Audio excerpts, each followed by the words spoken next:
Well, it was quite an interesting story. Um, my dad obviously had his own business being a butcher and stuff, so he couldn't always go on holidays. But when we did, we used to go to warm baths. And yeah, he took me and my mum there for a week's holiday. And when we drove in there, we saw a go kart track on the left hand side. I think I was only 4 years old. And so after we were settled in, I said, he said, "We want to go and drive the go kart." I always used to drive bumper cars at the merry-go-round and what do you call it, the fun fair circus stuff. Um, so we went down there. I think it was the Monday, and got into this little go kart and sat on my dad's lap, drive around the track a couple of times, blah blah blah. Loved it. That was it. Went back. Following day, my dad had to go back to work, and so I with my mum for days. I said, "I want to go back to the go kart. I want to go play with the go kart." So eventually we went, and the guy there was. He says, "Yeah, I remember you and your dad and things like that." And he says, "You want to sit on my lap?" I says, "No, I want to try my." Now I am short as it is, so you can imagine how short, how small I was when I was 4. So funny thing though, got in the cart, couldn't reach the pedals, obviously. Slid down to reach the pedals, and then held the steering wheel like that, and looked underneath it, and was driving like that. It was a struggle, but I got it in the end. So yeah, we went there every day after that, eh? So when my dad came back on the Sunday, come pick my mum and myself up, go back home. I said, "Can we go to the go kart?" He goes, "Yeah, come on, let's go." Before we go home, on our way home, right? Because it's on the way out. Now the guy that was at the cart running the place, he obviously knew me now from coming there the whole week, and he had 2 go karts ready because I said my dad was coming. So we arrived there, and the guy said, "Okay, carts are ready," and my dad got into the cart and he said, "You want to come?" I says, "No, there's my cart." He goes, "What?" He says, "No, I'm driving this cart." He goes, "No, you're not." I said, "Yes, I am." I went, "Oh, okay, show me." So he got in his cart, I got in mine. He got us started, the old boy, and we were racing. And obviously, because I knew the track now and I was quite comfortable with the car and confident, so I just left him behind. He was amazed. And yeah, the guy ended up writing me, giving me a license that I know it probably fake, but it was something, I think I've still got it in a scrapbook somewhere. That, how can I say, the bit a bit, but you're 4 years old, what do you know? So that's how it started. And then when we were back home, I think it was months later, years later, sorry. My mum and dad went out on a Saturday afternoon, driving around, went to go and see his brother or something like that. And I'm sure I don't think you'll be familiar, but there was a micrometer track in Primrose called the Acton Circuit. Guy that owned a company called Acton Transport somewhere in Germiston area, and he built that track. It was across from it was a hospital, I think. There was a big field and a big 2 parts track, a small track and a big track, a bigger track. And I said, "My dad, okay, yeah, let's go. He says, "Well, the problem is you need your own car. You can't, it's not a go-kart track that you can hire a car." I went, "Oh, okay. But can we go and have a look?" I think I was 8, 7 or 8, can't remember now. So we went, and my dad obviously made friends with everybody there, told blah, blah, blah, whatever. He buckled off and went back to his butcher shop, got some meat, brought it back, and they started having a Brian a party there, all the grown-ups. And one of the guys that my dad uh, befriended, I think could have been Steve Morgan's father, Stan Morgan, I think his name was, or might have been somebody else. There's only one name that comes up to mind now. There's only one name that comes up to mind now. Uh, he gave me a go in his son's car, and obviously, yeah, I took to it straight away, type of thing. So my dad, obviously now, was forced to go and buy a car or get me a car. And yeah, so long story short, after a couple of months, I think we got hold of a car. In the old days, a midget looked like a hot rod. A midget, yeah, proper midget. That's where the name came from. Micro midget, small midget. Okay. The midget was like a V8 car. Yes. So I got a car that looked like those midgets, the micro midgets. Other guys had nice cars. This thing was like a tank. They called it a tank. But the thing kept on breaking, and so in Afrikaans they called it breaker. So the car was named breaker because every time it just broke chains. So that's how it started. And obviously, someone built me a car with a 125 Lambretta engine. I think there was three classes in the beginning years, right? So two of us, 125, 150, 250, and 350. But the 125 and the 150s were Lambrettas and L Vespa and engines like that, right? In those years when I just started. And so mine was 125, which was the kids class. So eventually, yeah, up to second year in it, I think I won the championship in the 125cc, and then moved up to what was supposed to be a 150, but by then they went into what they used to call Jap scrap, Yamahas and things like that. So the class changed from instead of 125cc to 100cc for juniors and 125s for senior.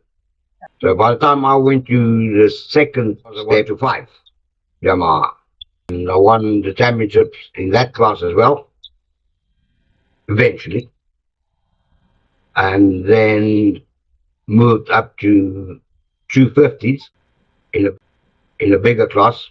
I was there that needed a bigger car. I won the championships pretty much until I stopped.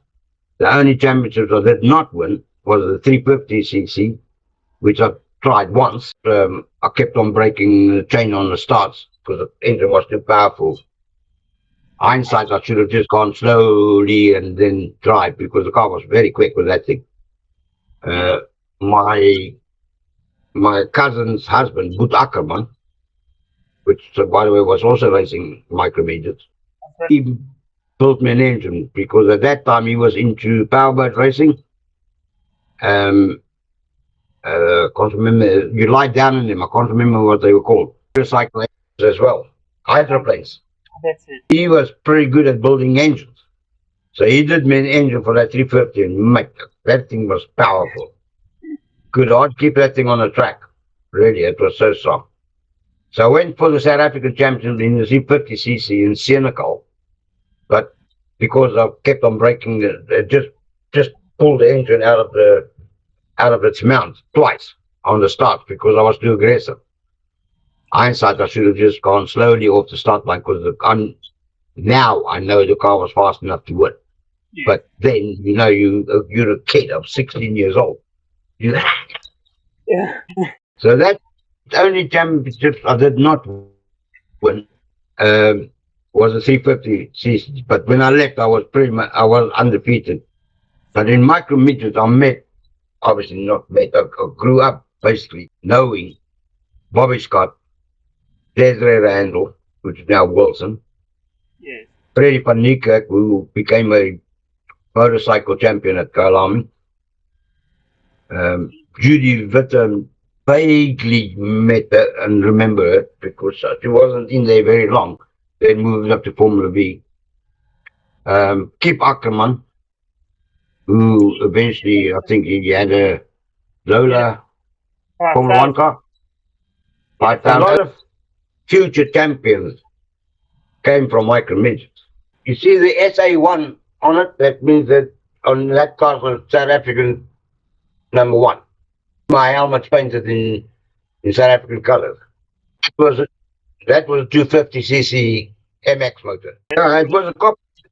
Oh, the first time they built me that car, when I went from 125 to 250s, is it was a lookalike of a McLaren Formula 3000, a Formula 2 car that checked it won the championship scene, Jody. So it had an open nose and wings, and that same car was built like that originally. I fell in love with the Matra Simca Formula 1 car. Matra Simca car, it's got them fins and wide nose and fins on the top, like that photo I showed. So Piet Engelbrecht, he was a fantastic car builder. He was unbelievable. He modified, because he built that first one, him and Pete Mayer, and then he converted the front for me because I made a drawing of what I wanted to do look like, and he made it like that. It was pretty cool. That was a good car. So bought, passed away a couple of years ago. I was in the 250cc class, and Otto was in the 350cc class, and we had battles, mate. Obviously, 250 versus the 350 was quite a challenge, but yeah, I was up there with him. But we were very good friends, man. It was so sad because his daughter, she's here in the UK. When her dad passed away, she brought back a photo for me that my dad gave Otto. They were the main boys, yeah? Morrison and these other two. Peter Point could be the guy. Could well be. And they came around and they lapped me. Right? But I stuck behind them until the end of the race. And Peter Morrison, this is how I met Peter, right? Peter Morrison come to me, didn't know who I was. He went, "Hey, Cuzzy, how the effing hell did you manage to stick behind us with that piece of..." And I went, "I don't know." And also, again, that sort of meeting one another in that circumstances is how the friendship built from that day. We were the best of friends. He helped me so much in my career going forward, and then going back to the mind games. That's why I mentioned when I spoke to him about things that was happening on the track, and he goes, "Yeah, they're playing with your head." And one thing he taught me as well, which was naughty, because they did that to me, but then I started doing the same thing. When you come out of Sunset, out of the S's, going up towards Sunset, you put two cars on the dirt, two wheels on the dirt, on purpose. And the stones come up and everybody goes, "Gee, what you got?" That's what he taught me. I did that in GTIs as well, on the new track, not the one now, the one before that. From London, they were behind me, like up my butt. Yeah. And we out of the corner going towards Sunset. And you go down the hill and you left, and then on the side. Yes. So that left, they were like there. So I went onto the dirt on purpose, obviously, because I knew I was going to go there. So I could hold my car. So I look, bring it back, I look at my brother. That's short for a little bit. Into the wall. Because he must have thought, I'm going to lose it. you know, funny, he never came and questioned me about it, games and things like that. So yeah, and it came Yes. with experience. That was late in my career, Yes. and I don't call that experience. It's just part of something that I learned through from the V days with Peter Morrison. Of them, yeah, with a week couple, I think. Even Kevin Stofford, yeah, even Kevin Stofford. They drove for JW, right? Kevin drove for JW in Formula Ford and Bernard Alana. And the RP21 that Kevin drove, which was a Rod Gray Formula Ford that JW owned, and then they bought a RP24 for Tolanas, which he broke the lap record with, which I talked about earlier on, Yes. and it stood for that long. Sure. Yeah, well, and bad for that matter. Because, like I said, between the two of us, we broke it 3 or 4 times during that race. Yes. But it could have gone either way. I was just a fortunate one to snatch it. And I think it was by milliseconds. Like, we were so close, together, the slipstreaming, we weren't playing silly buggers. We used one another. Yes. Uh, And I mean, I won the race. He came second, but he broke the lap record first. Like I said, that first car that I had wasn't a very good car. yeah. Um, or I was just too inexperienced, but the car was very heavy. When I say it wasn't a good car, it probably was a good car, but it wasn't good enough for the competition that was there already. Yes. Yeah, because I mean, I was up against the likes of them capital V's and them things with that tank thing. That car was very heavy. We thought we were going to be clever, and I got that Pete Engelbrecht guy to put an aluminium body on it. It Yeah. made it even free. Sold that car to a girl, I can't remember her freaking name either. She came and bought that car. Uh, Okay. Basil, Basil, I can't remember what that car was actually called. I asked him a couple of times, he told me. Sorry, Morrison won the championship in Okay. 76 because thinking about it now, it's coming to me now. My number was number 12, Mm. and Peter Morrison the year before, when he won the championship, was number 12. And he said to me then, it says, when we bought that car, yeah, I named it, actually see the name. I made it like an aluminium name, filed out at work at the Atlas aircraft, filed and polished it and popped it to the side of my car. Okay. Called it a Braden V. So Braden was a BRA for Braam and LIN for my girlfriend then, Linda. So it was a Braden V. And I remember, which is also a funny story. Some guy in the Perth came in Afrikaans. Hey, what car is this? I say it's a Braden V. He goes, well, yeah. Hey, they're good cars, those cars. So good cars. This is the only one, but yeah, that was a very good car, and but yeah, I think it was a tough season. I was up against some friggin' strong opposition. Um, I didn't go into that year thinking I could win this.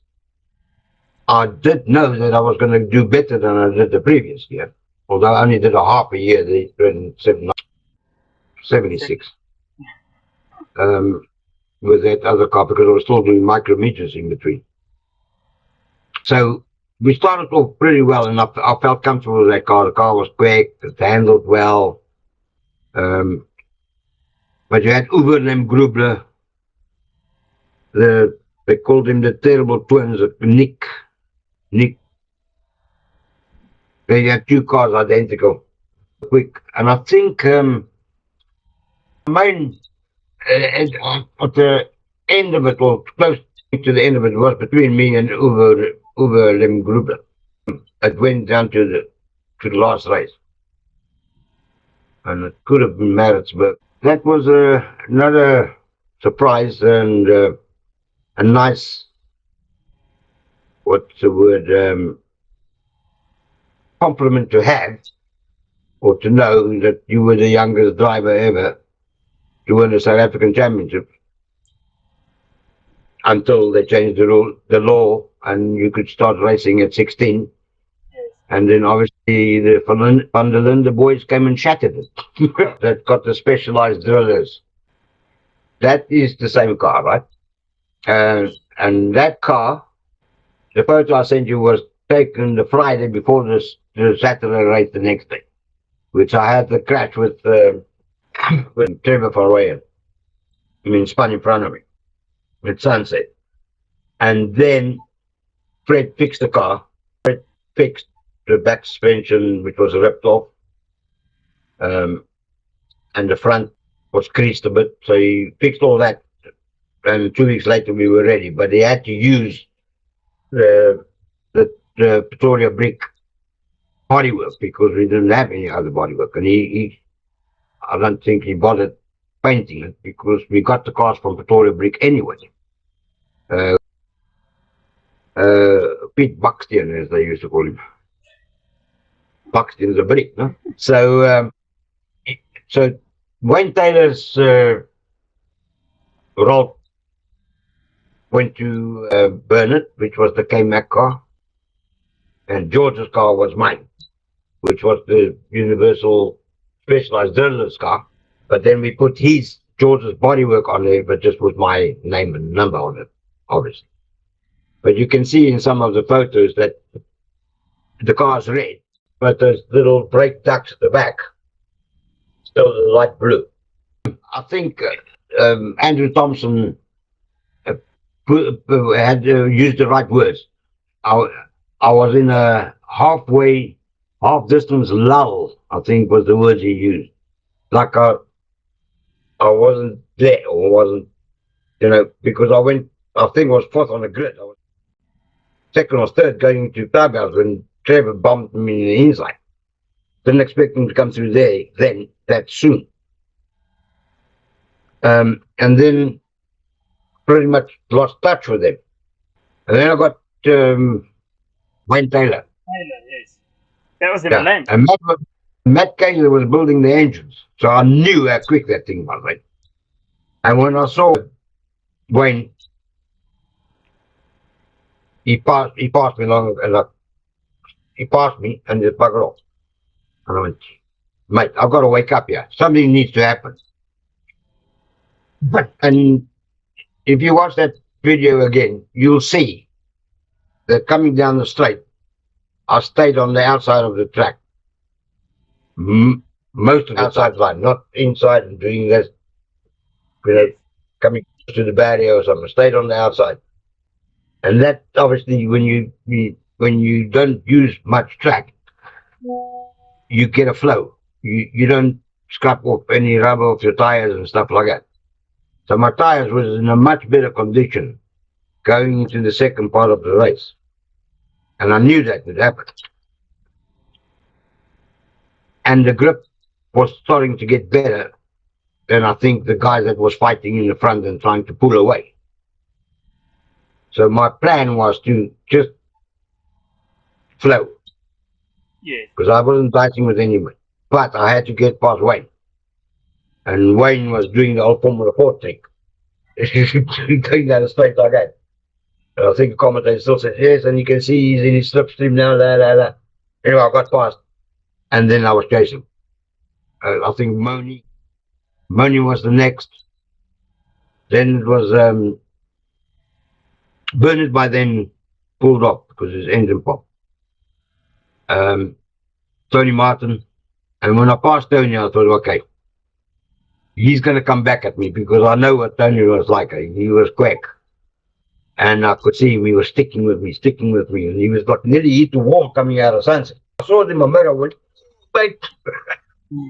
Get through that corner. And then, then the speed came. And the flow came. And then I got to Trevor. And that's when that changed everything. It was not just going on a flow, mate. I had to fight. I went off coming out of the clubhouse. I just kept my foot in it, mate.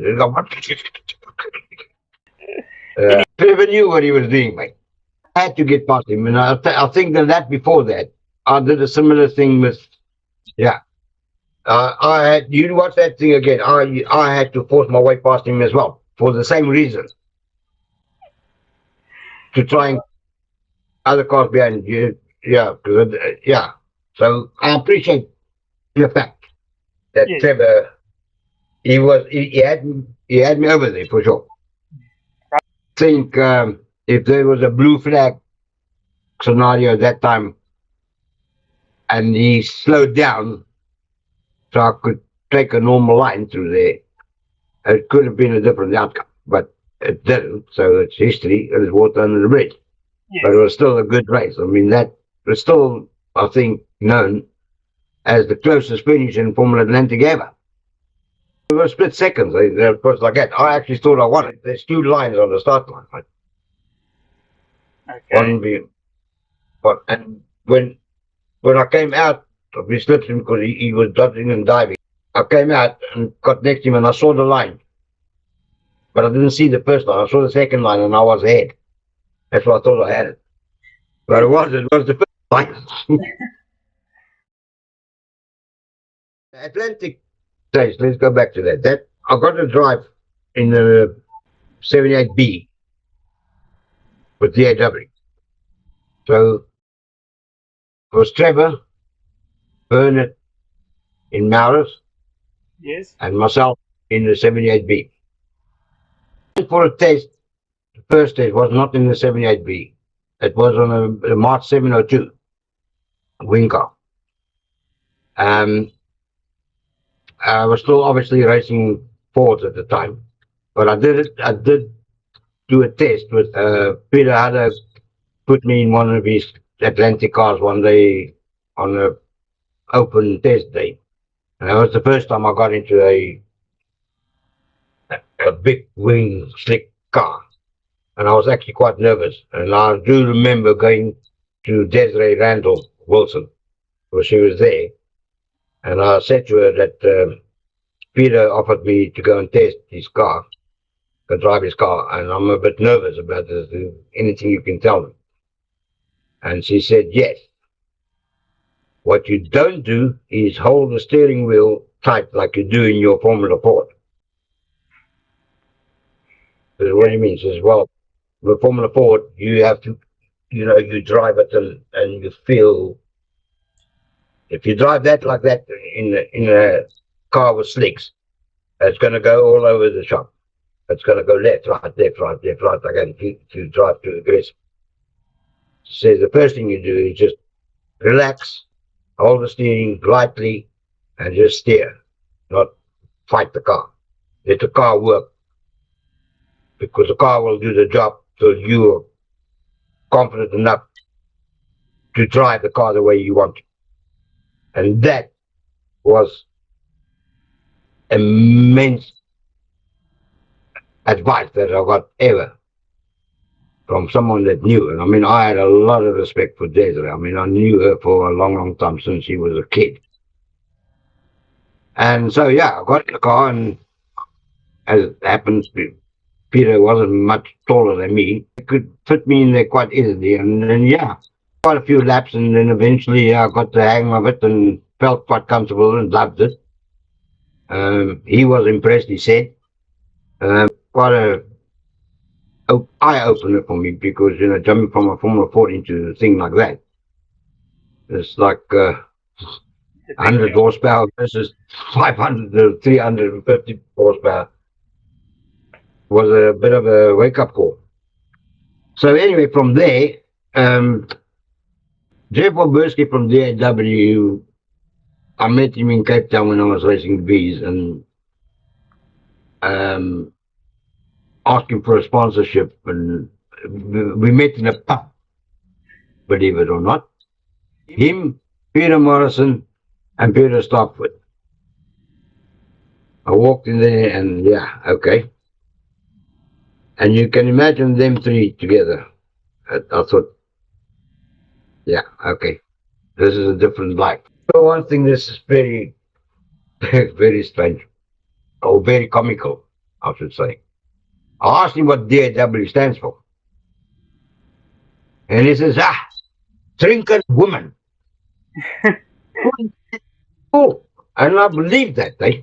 I believed that for a very, very, very, very long time, for years.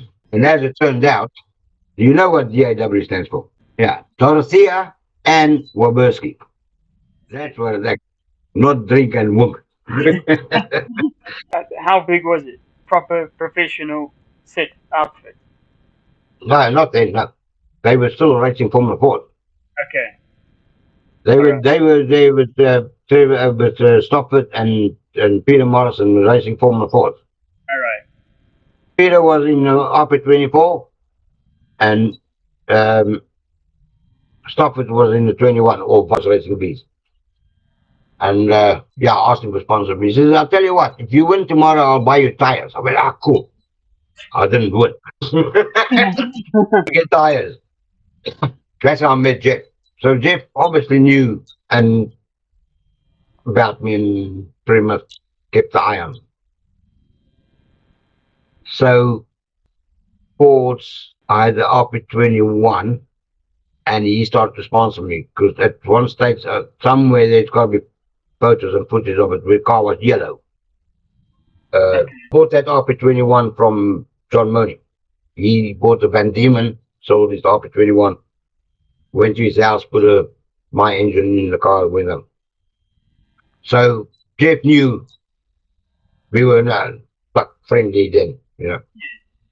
So then this 802 car came along, and Fred Goddard drove it for a couple of races and then opted out. And then Jeff said, "Okay, come. I want you to come and drive this car on this weekend." It's fine. So Pete Breeden, he was the mechanic. And this is a true story I'm going to tell you right now. So on the throttle mechanism, the return spring was an outer spring. Right? So in the back where the cable from the throttle pedal goes to the back to the car, there was a bracket in between that had a spring, overspring in between it. So when you push the throttle, it does that, yeah? A release spring and open and close, open and close. Instead of pulling it, like some conventional ones that you pull the spring and it pulls it back. But this was a big coil spring that pushed, and it was raining, and Fred Goddard was there. And he said to them, "Don't send him out in the friggin' rain because he's never driven a thing on rain. You got no tires for him anyway." So I sat there, and the rain stopped, but it was still wet. And eventually Jeff said, "Get in the car, get in the car." I mean, yeah, I wanted to go. Got into it, went out, and I thought, throttle feels hard. I went out to put growth on UXK, not UXK, barbecue. And I came up to UXK, and I thought, and I came off the throttle. But you know when you want to feather the throttle, you go, yeah? Yeah. So as I came off the throttle, it shut because that spring was so strong. And that twitched the car to the back, and I went over the curb in UXK, which then caused loss of downforce because it was a wing car. Okay. And I had no control. I had no control. I was just a passenger and went straight into the gas fence. So that's Crowthorne barbecue UXK fence. Jeff was not impressed, as you can imagine, and rightly so. I never told him until last year. He came over to see Garth and Jared, and he came here for a barbecue to my house. And I told him exactly why I crashed that day. I mean, "Why did you tell me at the time?" He says, "Well, you would have blamed Pete because Pete put the spring in." More animosity than anything else. Yeah. My initiation into potential driving an Atlantic car, he was pretty peed off. I remember sitting in the garage the next day because my Formula Ford was just outside and didn't speak. So got in my Formula Ford, won the race, went home, felt sad because I crashed the car, and obviously that was my hopes gone. So, okay, well, that's the end of the era. Next thing, phone call, right? Going to run 3 cars next year. You want to come and drive for me again? Of course I do. Right. You're going the 78B. Trevor and Bernard is having the 2 marathons. Going to have a 3 car team. Let's go, man. So yeah, we did a couple of test days. Got comfortable in the car. Felt good in it. Went into the race. And to my surprise, and I think a lot of other people are stuck with the first three, the whole race. Sure. They, I think Schechter was in front. Gotta be, must be you. And Trevor and Bernard, I don't know which order they were, can't remember. And I was just behind them with the non-wing car, and I stayed there Sure. till the end of the race. Finished fourth overall, which was a massive achievement, and it rattled some cages in the DAW team because the Monday we had a meeting, old man Waberski, he went, right, so maybe we should give Braam this wing car. Down well, I'll tell you that much. But yeah, Uncle Wally, he was not the man that picked his words. He said it as he felt. And yeah, I felt good about that. Although it was pretty tensed in that meeting that Monday. But yeah, so that was good. And I think for every race after that in that car, I won my class. And then I think we went to Valcom and we had an issue with it cutting out. And they found actually Sean van der Linden's dad, Penny. He came and looked and he tried to help, and they found that all the clocking up the fuel filters. Put a new fuel filter in, went out, down the slate, yeah, yeah, good, nuts. Fuel filter full, stuff again. And it ended up that the back tanks were so rotten that they broke up. Sure. So they couldn't fix it, obviously, because I mean, you know, those cars, the back tank is inside of the Yeah. inside the tub. Plus, you needed a new back. So that was me out in the race.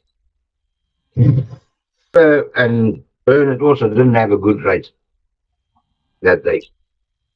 So that evening, around the dinner table, when Jeff sits at the dinner table with a glass of milk instead of his normal whiskey, you know there's trouble, mate. Yeah, it was a fire. And the weirdest thing is it was so coincidental that the three of you drivers, I mean, we didn't really like one another, we tolerated one another, but there wasn't someone that I would go to a barbecue with, invite them to my house, you know what I mean? We were just acquaintances. Yeah. We were actually sat next to one another, which was odd, which is what Brian also pointed out. It was just coincidental, and it must have been an omen or something. So yeah, we all looked and saw, oh, he's out with the milk. We're in trouble, yeah. And then we started talking between us. And they went, yeah, we're going to get fired, yeah, we're going to get fired, yeah. And me and my bloody wisdom or stupidity, if you want, my mum was sitting next to me. I turned around and said, well, at least I've still got my 40. And, excuse me.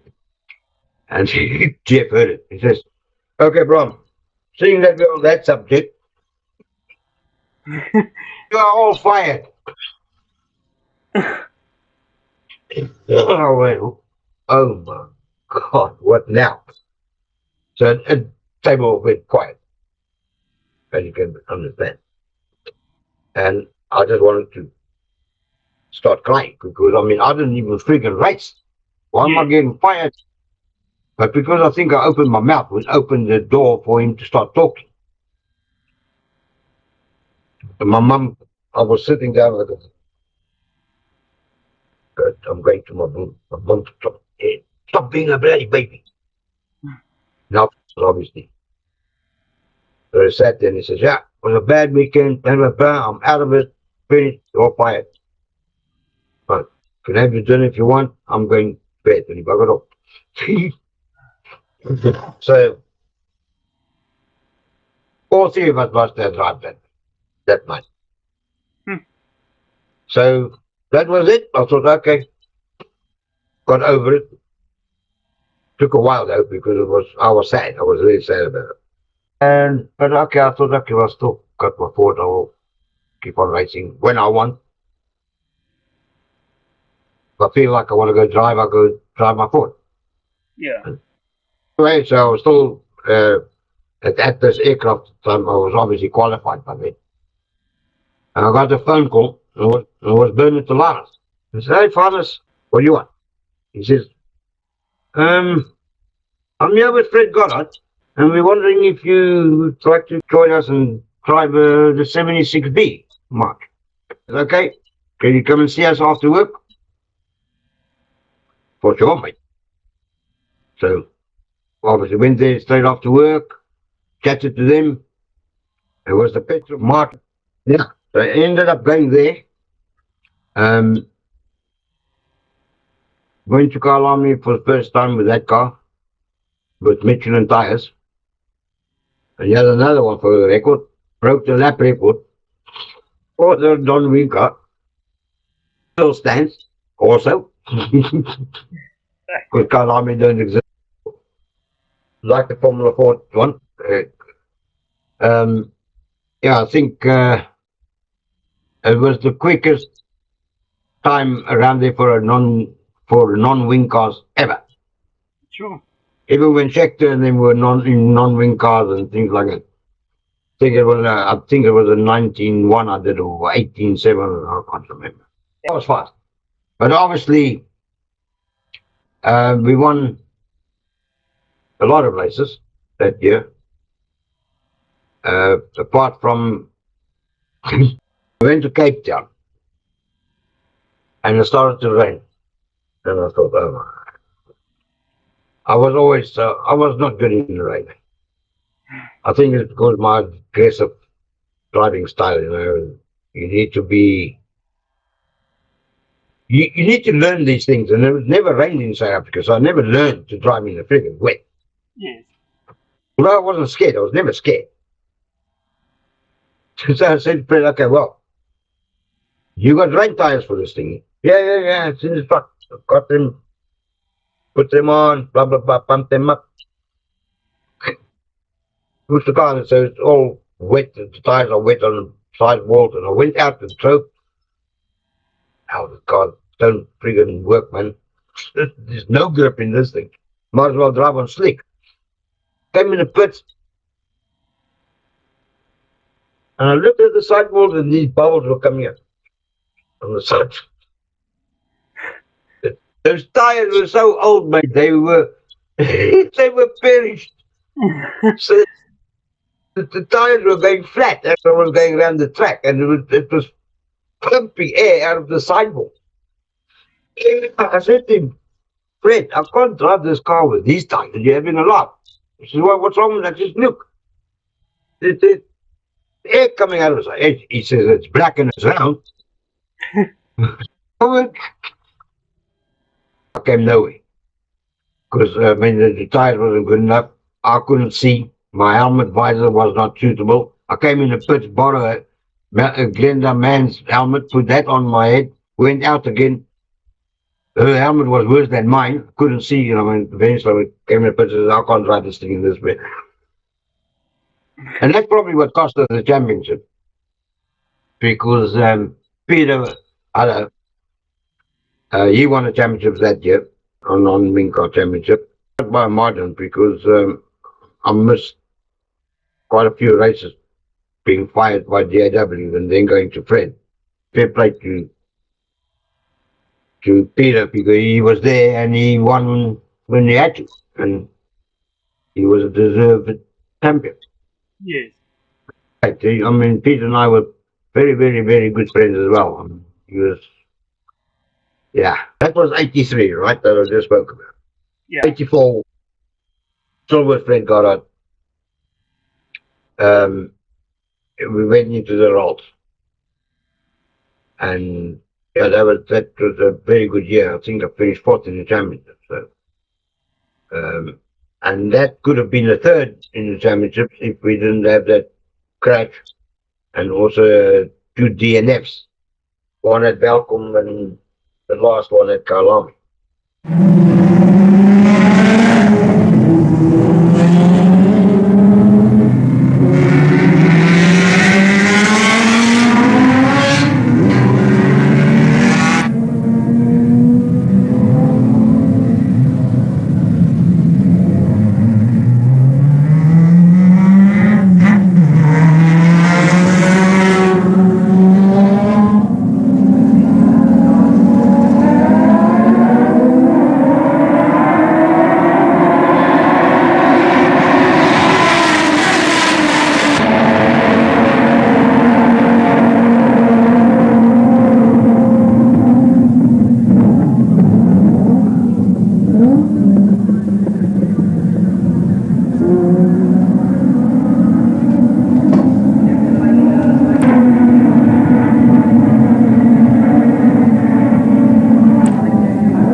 Another story.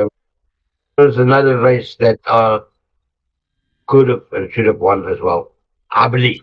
I mean, maybe I wouldn't have, but I believe I could have because it was so close when I, when I came up behind.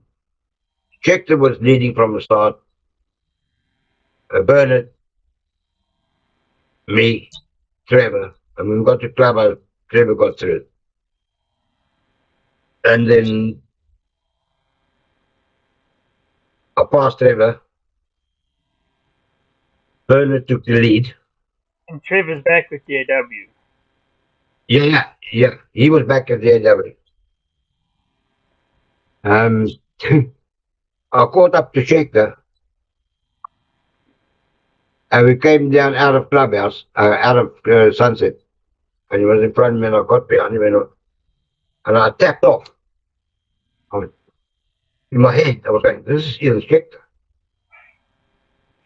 You can't pass Ian Schechter.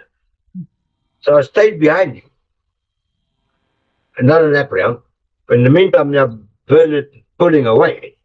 I'm lying third now, right? So the next time around, I went, I've got to go. I've got to pass him. Big Schechter on what? If I want to win, I need to pass him.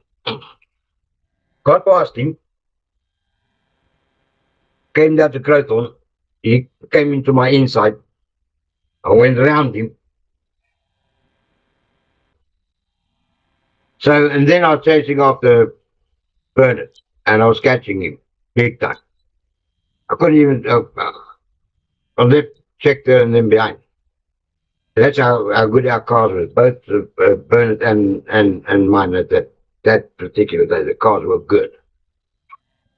Caught up with it, and I caught up, and I got to Bernard.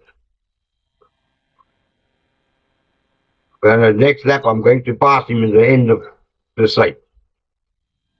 So in the cockpit on the left-hand side, on the left-hand side was the brake bias bar. Yeah. And the panel features was also there. The ignition, fuel pump, and that bar, the switch. So I decided, right, I don't normally fiddle with things in it. I set my brakes once and that's it. I'll drive the car like it is. Don't fiddle with it. This time, I thought, okay, I'm going to go forward with the brakes so I can go brake later. I knocked the fuel pump off. I didn't know. I just went down the straight. I went, what? And I looked and I saw it. What I did, I switched it back on and bang the freaking steering wheel being crossed. Red mist came, thing fired up. Meantime, checked it came past. And then Paula checked up toward the XK barbecue and I saw Bernard go off. He was trying to avoid his teammate that was in the 77, 76B came back. We were lapping him, or they were lapping him already, and that's it. The Bernard got to him going into Yuxke, but he was like in the way. So Bernard went off the track, trying to avoid him. Came back on the track. Meantime, Trevor came through, because Trevor also got past Jactor. Trevor came through as he came back onto the track, just coming out of Yuxke, and they bumped one another. So Trevor's car was doing that. Watch his face. The Bernard's car went up in the air. Schechter came around and I'm behind Schechter and I saw all this happening. I went, whoa, and then Trevor spun going into sunset. He got sideways like that. As he went sideways, Schechter went in his inside. I arrived and just saw this big DAW sign looking straight at me. And I thought, I'm going to T-bone this guy. Went to the left to go around him.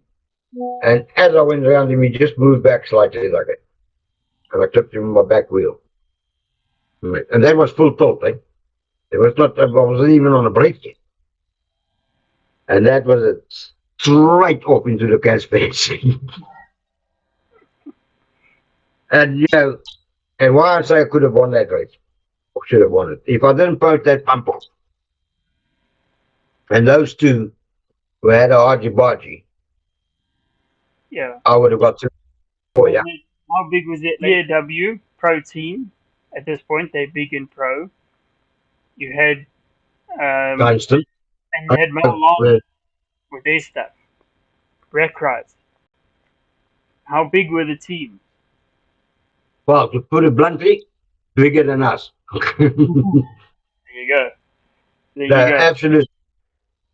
I don't know if you heard the name or know Ian Flux. Right. So Ian Flux was a mechanic, racing driver from the UK. He's very fast, but didn't have the finance. Like the whole story. He was very, or good drivers don't have the funds. So he came to South Africa as a mechanic for Graham Duxbury, the Brutes. When we came back to England, I met up a couple of times with him and they do that. He goes, is this for a guy that was in a team with no budget, fighting with the top teams and sometimes beating them is unknown. It's so yeah, so I appreciated that a hell of a lot that he had a sponsorship with from KMAC and his teammate. Then I had a Fred had sponsorship from Petromark for the 76B, but that was the year before. I had no sponsorship from outside Fred input in '84 with the rods. Was that he was sponsoring what he had his specialized drillers, which was his company name on the car for the first race till I crashed for a brick and bodywork went on, but I don't think there was any money coming from I remember having to ask my dad for money to buy a LSD diff for my car. Sure. But it had a standard diff in it, which I didn't figure know. I didn't know the difference. I didn't know the difference things anyway until they explained it to me. transformed the car quite a bit. Hmm. But we changed the diff and changed the rear suspension because he was a very good close friend and acquaintance with Ron Torrenacker, who was the designer and builder of the Rolls. Yes. And they widened the suspension at the back on my car only. And Fred came up with a trick, and the beam on the RT4s was planted at the back like that for the back wing. Fred tilted it forward. So the wing was much more further forward to stop the thing from understeering, which worked. And he gave that trick to Ron Torrenack. Sure. They got friendly and things because everything that Fred tried and if it worked, he told Ron, and they did something on their car that worked, he told Fred. Yes. So my first race, and my one and only race I won was the first heat in Cape Town. Um, and then the second race in Cape Town, obviously I started on pole, and there was rolling start those days. And I went around a pace car, but because I was so anxious and so excited because being in front, I was too close to the safety car that took us around. When he pulled off, I was gone.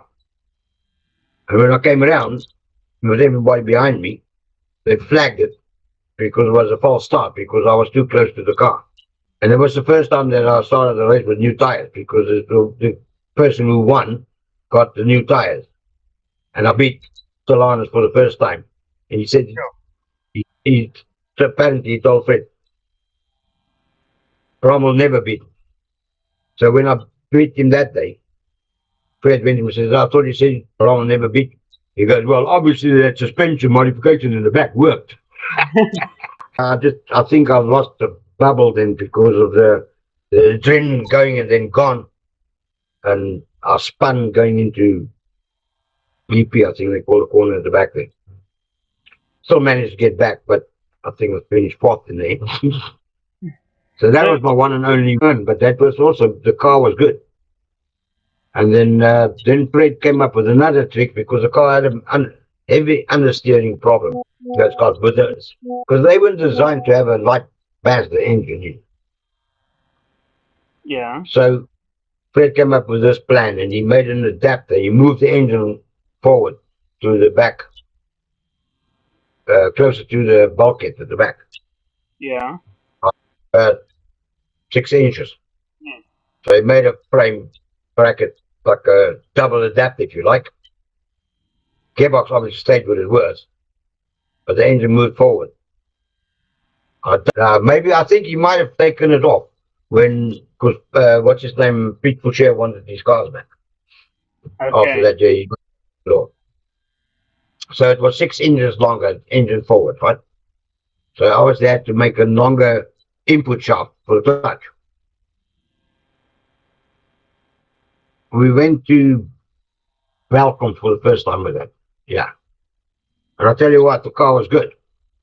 I could feel the difference. The car was good. And then we had a problem because of that modification that he had. It kept on breaking the seal on the clutch slave. So, and that race, because in qualifying I had that issue, so I didn't qualify too well. That same day was a sad day also, because in honor of Peter Haller, because we were very good friends. Right? Yes. He's a good I man. mean, yeah, he was. I mean, and that day, I remember just before the race, I was in his little pit box outside, not like enclosed pit boxes like you have today. And we were playing there because he was an ex-boxer and I was like a black belt in karate guy. So we always played, hey, fight, that's fine.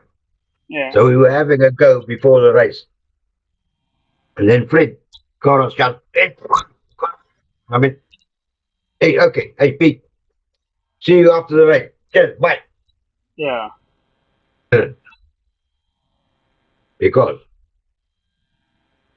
when we started the race, Like I said, I was obviously out of place, to be honest.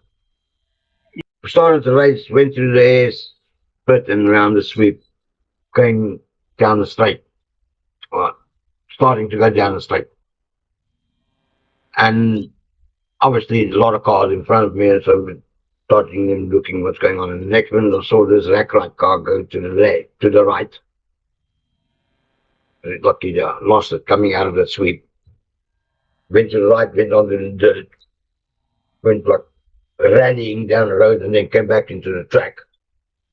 And next minute, I saw him going to that side, and the 12 cars going to the left-hand side of the track into the grass. And but by that time, we were past them. um, So I carried on with the race, carried on with the race, and the next minute I saw Fred Goddard's helicopter taking off. His eagle. Yeah. Okay, I knew there was an accident. I saw the cars there, so I knew it was. Yeah. But I mean, you're going down the straight at X amount of kilometers an hour, you ain't got time to friggin' look who, what, and that's going on. You got to concentrate on your race Yeah. and your opposition in front.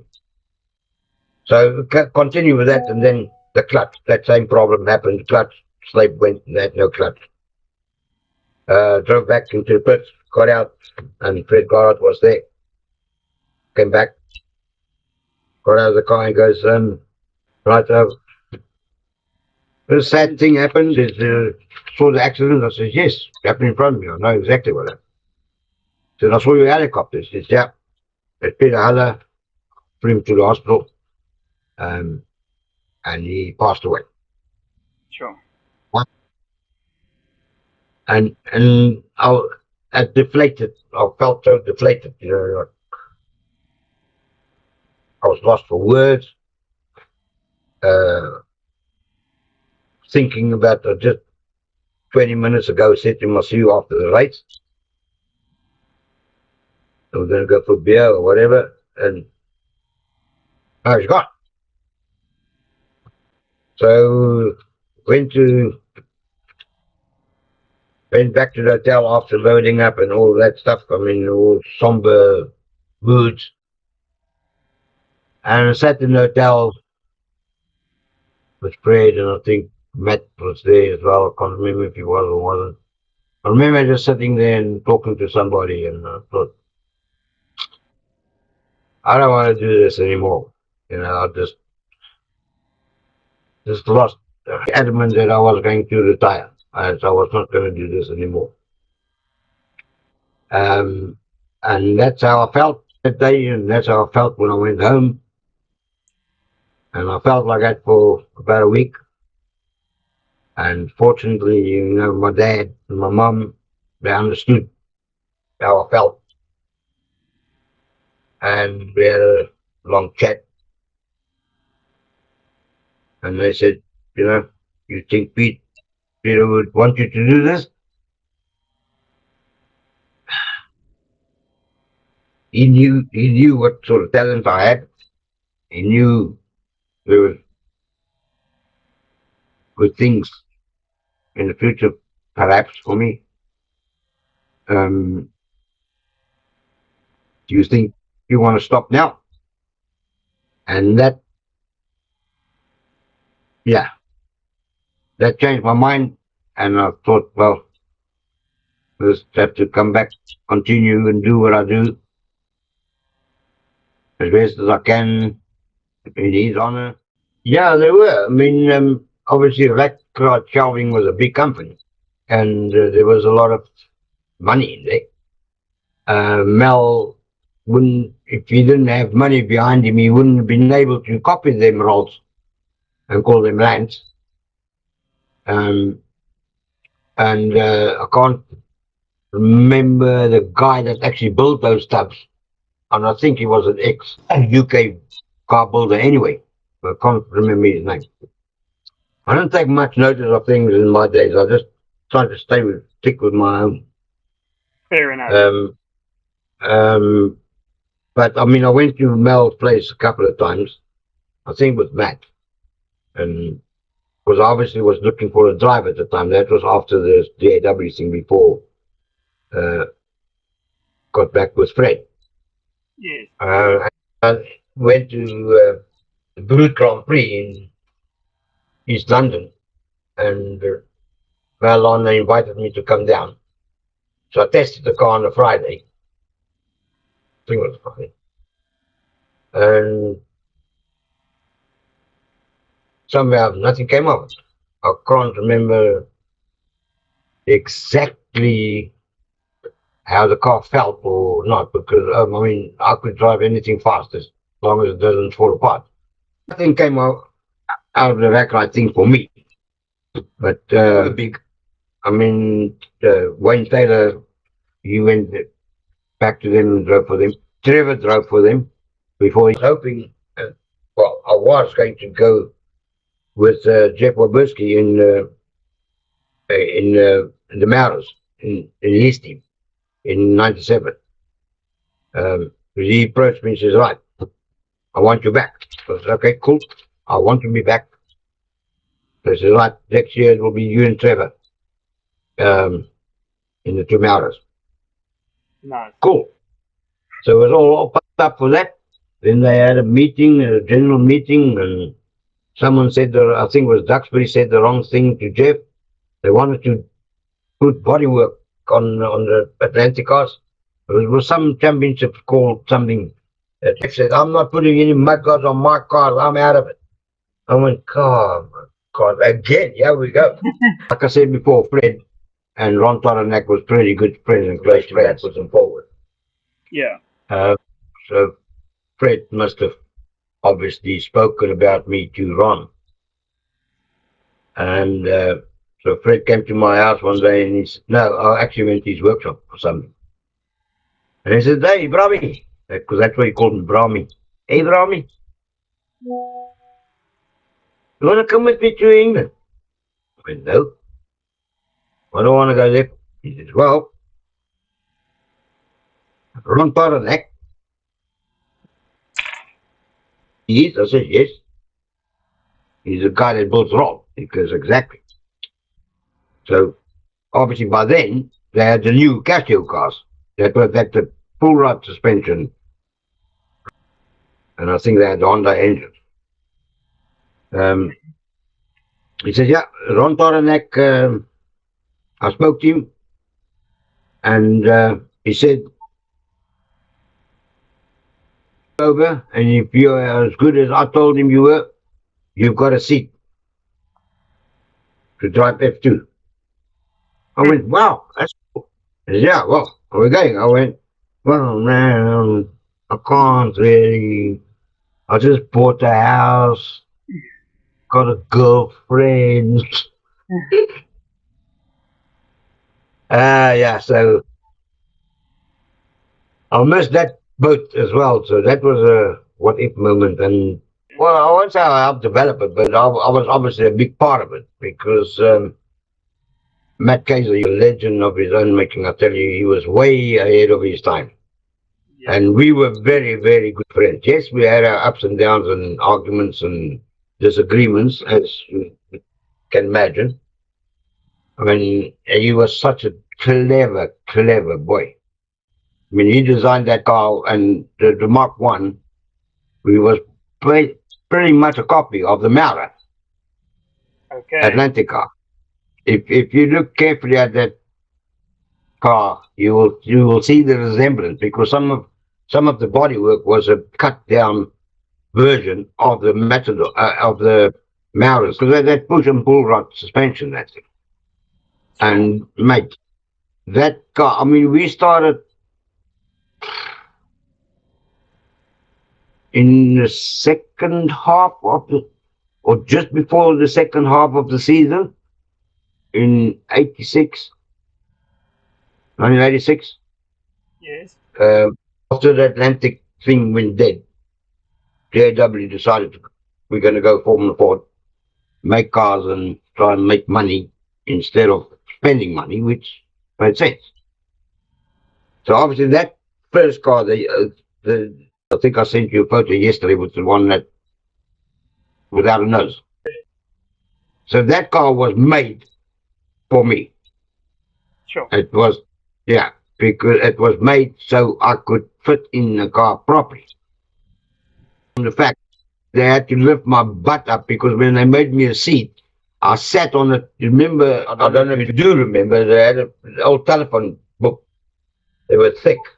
So I sat on that telephone book until I could see. But the windscreen that they made, I think the windscreen came up quite high. They had to cut it down because I couldn't see over it. I think there's one going to the GTIs and they built that Mark III. Yeah, I could hardly see out of that thing, but I saw enough to make it better. Back to that Mark One car, that thing. I mean, we started like I said. Uh, we missed 5 races before we started. I'm fairly second in the championship, right? And I broke the lap record with that car at Kyalami that stood for 10 years, held by Tananis, and it still stands because that Kyalami don't exist anymore. I've still got that lap record. It was a race. Matt was still racing himself at the time. And it was the two of us. We broke the lap record about 3 or 4 times during that race. And I fortunately edged it just from him at some point. My opinion, but that was a much, much better car than that Mark II. That Mark II I did not like. I was surprised really that we managed to win that championship with that car because the Ray that Blankfield was in my opinion, was better than that car. Sure. It was too flimsy and I just didn't like it. But what did they do different to the Mark One? Well, they obviously to build the Mark One was expensive because there was road joints everywhere, right? Yes. The suspension all was on road joints and things like that, so it was quite expensive project.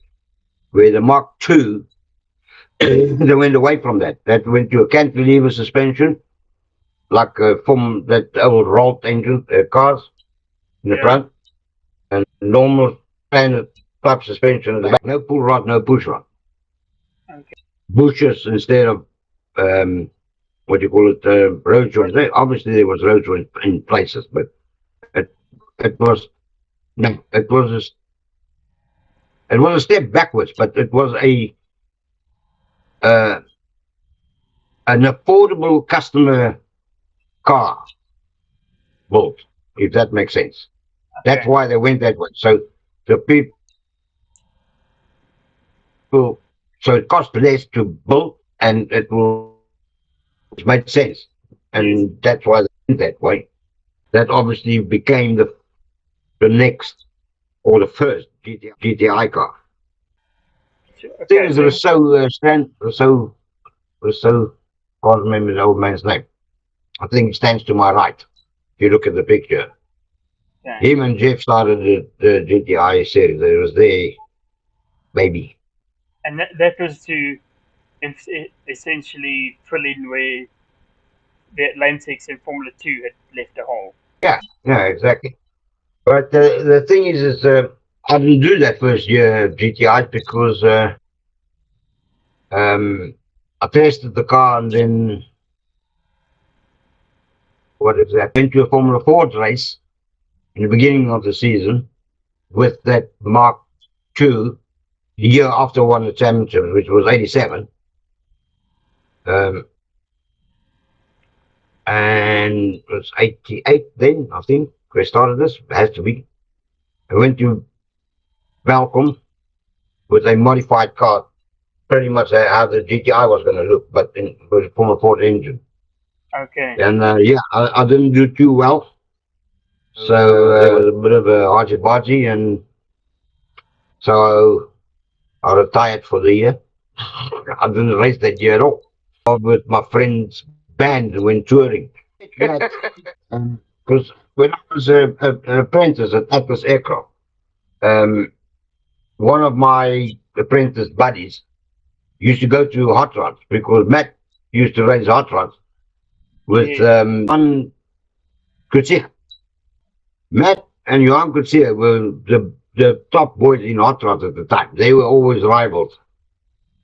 Okay. Um, so Quentin, the guy that was the apprentice with me, he mechanic or helped Matt on his Anglia at at the hot rod track in Benoni. I went there one Friday night with Quentin, and that's where I met Matt. And at that time, he was racing with a Dot. Remember, that thing was a screamer as well. That thing was fast, but I don't think it handled as well as Anglia did. Yeah, so I was an apprentice at the time, but I was racing bees already. And then Matt went to Kailami. He gave up the hot rods and went to Kailami because Johan Coetzee was already there. So Matt Okay. went there to start racing saloon cars. And Okay. that's how I met him. And that's how we got friends. But I was racing bees at the time. He was racing saloon, so we went like together, if you like. Yes. So it was only when I started in Formula Ford, my first Formula Ford was a Lola T200. The ejector car. Yeah, I bought it from Kevin McBride, I think was his name. My dad bought it, not me. My parents, I tell you what, bless them, what they did to keep me into motor racing is unbelievable. You know, my dad remortgaged his house a couple of times, sold one piece of his land Wow. that he owned to keep me going. And my mum went to nearly every race that I went to, from Formula V, Formula Ford, Formula Atlantic, and even GTI. Sure. In the paddock knew my mum, because she was always cooking and frying meat and giving it out to everybody. To somewhere as well in my B days. We went to Royeska, and like sitting outside, you know, there's no pits.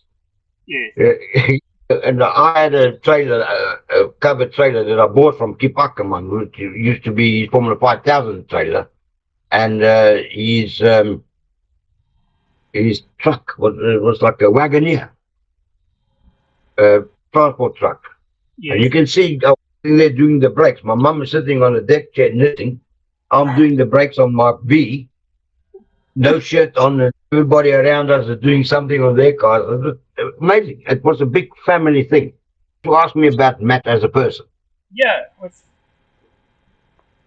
he was he was he was a down to earth guy. He was. I mean, I used to go to his house quite often. He came to my house quite often. We used to go jaw together. Um, he was just. He wasn't up his own. You know, he wasn't like a Matt Kaiser type thing. He was. You wouldn't even have known who he was if you just met him. sure? You know, and what he was capable of. He was a fantastic family person. Um, his wife and his kids, I mean, they just adored him, obviously. And I can tell you one thing about him as well. He was a very good guitar player. He was a very good piano player and organ player. Thing that you would not believe. I couldn't believe he could do that until I walked into his house one day and he was playing his guitar and I was playing the organ and making music and things like that. Because I could play organ, so could he, but he was better than me than I would, but I could play. Sure.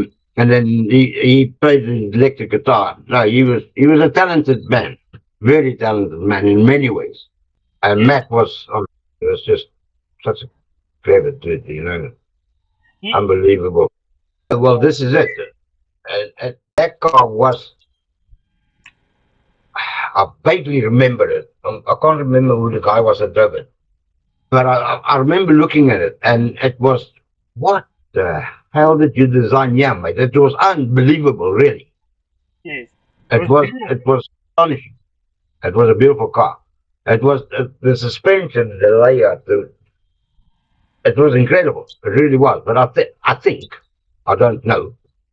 why it just disappeared. I think it was one of those things. It was a one-off car.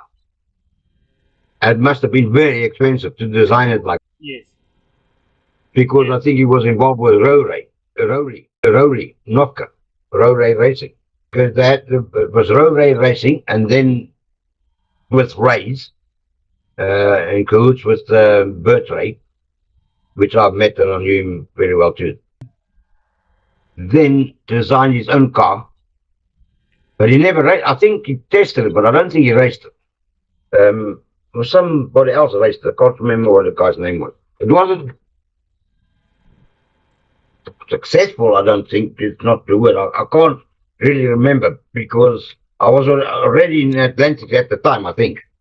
Okay. And and so my focus was obviously not really there, but because Matt was still my friend, well, always been my friend, I can just vaguely remember because I always used to go around their place and go and have a look at what they're up to at road racing and stuff like that. But I do remember that was a radical bolt design. It was unbelievable. What happened to it, I don't know.